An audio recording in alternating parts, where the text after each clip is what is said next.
معزز سامعین کرام، آپ سن رہے ہیں دیار اردو چینل پر مرتضی احمد خان میکش کی کتاب اخراج اسلام از ہند، سب ہیڈنگ غلے اور چارے کا قحط۔ بیل گاڑیوں والے جو غلہ لائے تھے وہ ختم ہو چکا تھا یا ختم ہو رہا تھا۔ جو لوگ دیہات سے غلہ اٹھا کر لاتے تھے ان پر بندش عائد ہو چکی تھی۔ مویشی کے لیے چارہ لانا بھی ممکن نہیں رہا۔ پہلے مہر پور، نکودر اور سڑک کے نواحی دیہات کے ہندوؤں اور سکھوں نے ہر طریقے سے مسلمانوں کا بائیکاٹ کر رکھا تھا۔ چند دن سے ان کی پالیسی بدل گئی۔ اب وہ گراں فروشی کر رہے تھے اور کیمپ سے روپیہ، سونا اور چاندی نکال رہے تھے۔ کیمپ کے گرد و نواح کی گھاس ختم ہو رہی تھی۔ لوگوں کے لیے مویشی کا سنبھالنا ناممکن ہو چکا ہے، اس لیے ہندو اور سکھ 1,000 روپے کی بھینس 40 50 روپے میں خرید کر لے جا رہے ہیں۔ لوگ بیل چھوڑنے یا سستے داموں بیچنے پر مجبور ہو رہے ہیں۔ آپ حضرات کا خیال ہوگا کہ کیمپ کے بے کسوں کے لیے سرکاری طور پر راشن کا کوئی انتظام ہوگا۔ یہ خیال محض خواب یا خوش فہمی ہے۔ ایک دو دفعہ 2 لاکھ کی آبادی کے لیے آٹے کی 10-12 بوریاں آئیں۔ پاکستان سے آنے والے ٹرک بھی 1-2 دفعہ غلہ، چاول اور آٹا لائے۔ اس میں سے بہت کم حصہ مستحق لوگوں تک پہنچا، باقی ان چودھریوں نے ہضم کر لیا جو خود ساختہ لیڈر بنے ہوئے تھے۔ یہ بھیڑ انتہائی بد نظمی اور انارکی کا شکار ہے۔ روز حشر کی نفسا نفسی کا عالم ہے۔ پرسوں پاکستان کے ٹرک چاول اور گندم کی کچھ بوریاں پھینک گئے تھے، آج لوٹ مچ گئی۔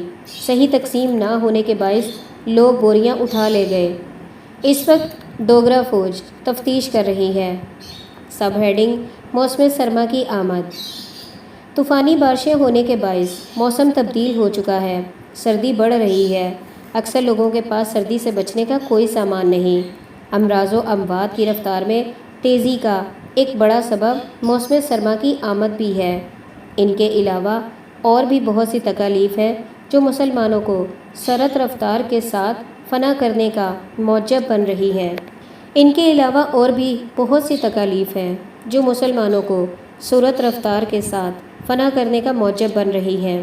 مسلمانوں کے بچے ان شدید کے ہاتھوں مر رہے ہیں۔ سب سے بڑی مصیبت یہ ہے کہ ان لوگوں کا پرسان حال کوئی نہیں۔ بھارت ورش کی حکومت دشمن جان، پاکستان کے حکمران پرلے درجے کے بے تدبیر اور غرض پرست انسان۔ سب ہیڈنگ علاج۔ میں یہ کہتا ہوں کہ جو لوگ اس بات کا اندازہ نہ کر سکے کہ میں جس قسم کے پاکستان کو وہ قبول کر رہے ہیں، اس کے نتائج کیسی کیسی بھیانک شکلوں میں رونما ہو کر رہیں گے۔ آپ لوگ ان کے لیے زندہ باد کے نعرے کس بنا پر لگا رہے ہیں؟ جو لوگ 15 اگست سے لے کر 15 اکتوبر تک ہندوستان کی حکومت کے ساتھ اتنی بات طے نہ کر سکے کہ تبادلہ آبادی کی اچھی صورتیں کیا ہوں، ان سے کل کس قسم کی فلاح کی توقع ہو سکتی ہے؟ پاکستان کے جو حکمران بھارت ورش کے مسلمانوں کو اس ہلاکت عامہ سے نکالنے کی کوئی تدبیر نہیں کر سکتے، انہوں نے کس فرتے پر یہ ذمہ داریاں قبول کی تھیں؟ اب میں حکومت پاکستان کے انتظامات کو لیتا ہوں۔ جب سے ہم لوگ یہاں آ پڑے ہیں، اقربا نوازی کا سلسلہ جاری ہے۔ پاکستان کے فوجی اور غیر فوجی ملازم ٹرک لاتے ہیں اور اپنے اپنے رشتہ داروں اور دوستوں کو لے جا رہے ہیں۔ عوام بیچارے بد دل ہو کر روتے رہتے ہیں کہ ہمارا مائی باپ کوئی نہیں۔ چند دن سے بلیک مارکیٹ کا سلسلہ شروع ہے۔ پاکستان سے آنے والے ٹرک ان لوگوں کو بٹھا کر لے جا رہے ہیں جو ٹرک لانے والوں کو رشوتیں دے سکتے ہیں۔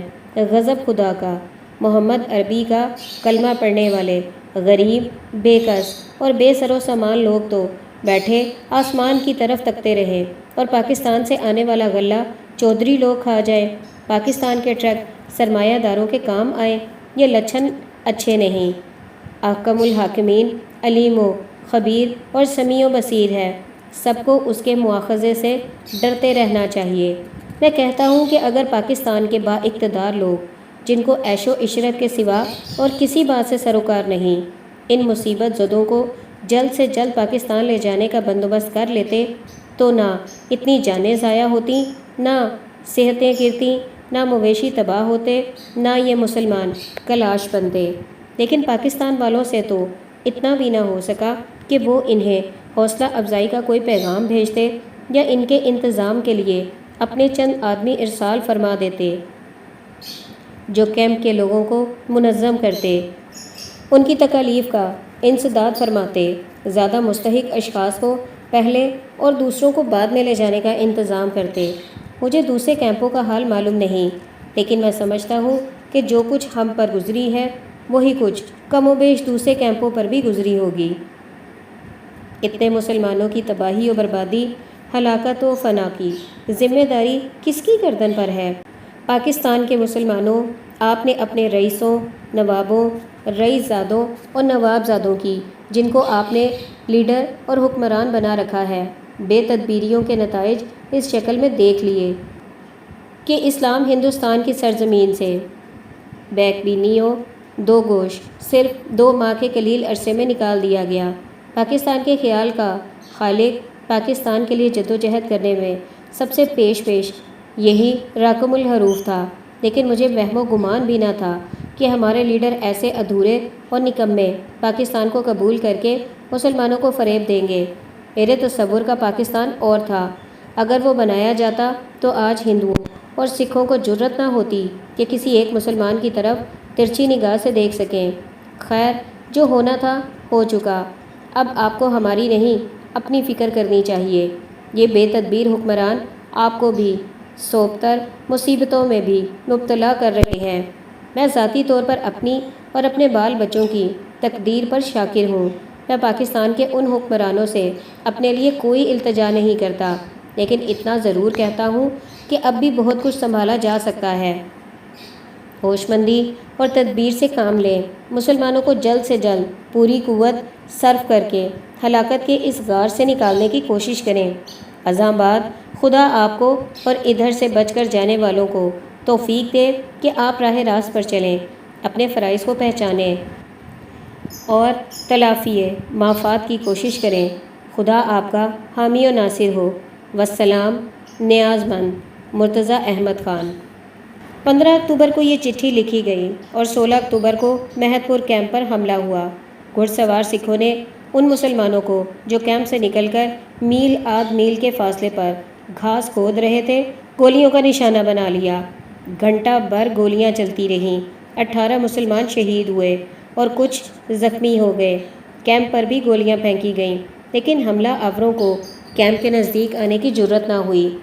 گھنٹہ بھر کے بعد ادھر مہت پور سے ملٹری کی گارد نکلی، ادھر نکودر سے ملٹری کا ایک گورا میجر جیپ کار دوڑاتا ہوا آ پہنچا۔ کچھ جوان کیمپ سے مقابلے کے لیے نکلے۔ سکھ جو گھوڑیوں پر سوار تھے یہ حال دیکھ کر بھاگ گئے۔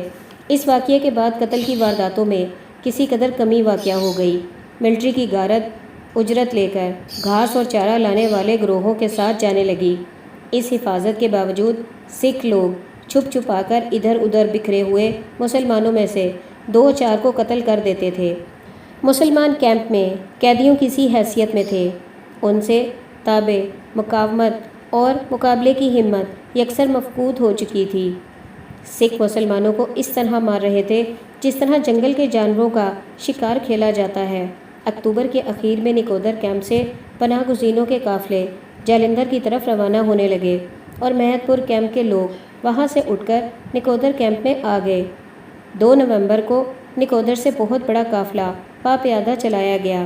صرف چند ہزار آدمی جو بیمار اور ناتواں تھے باقی رہ گئے۔ ان کے لیے بعد میں اسپیشل گاڑیاں چلائی گئیں۔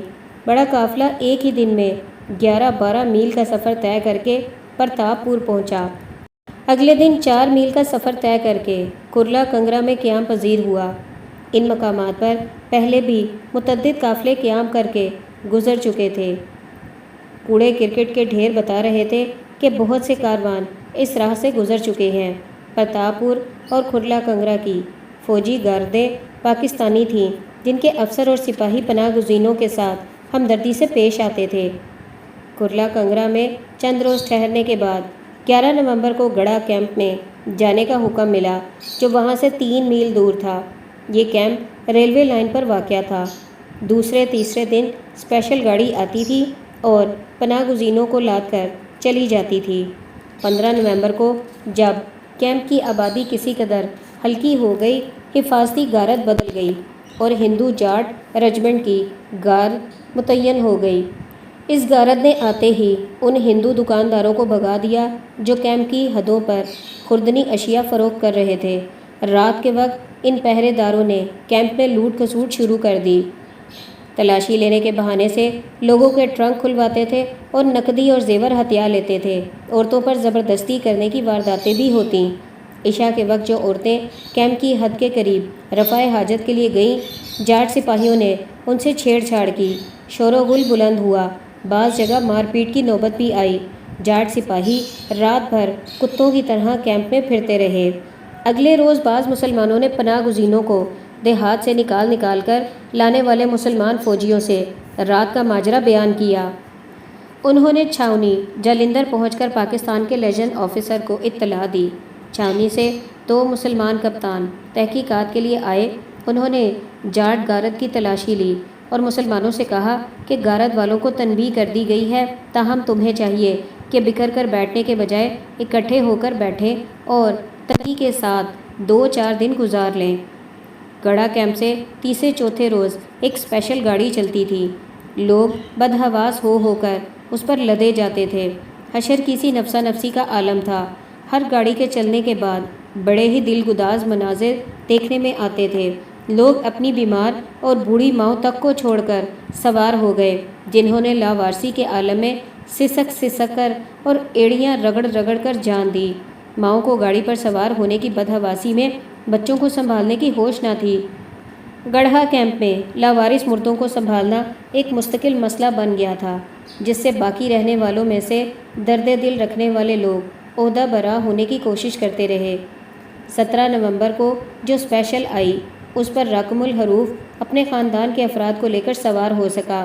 اس کے بعد کیمپ میں صرف ایک اسپیشل گاڑی کی نفری باقی رہ گئی تھی۔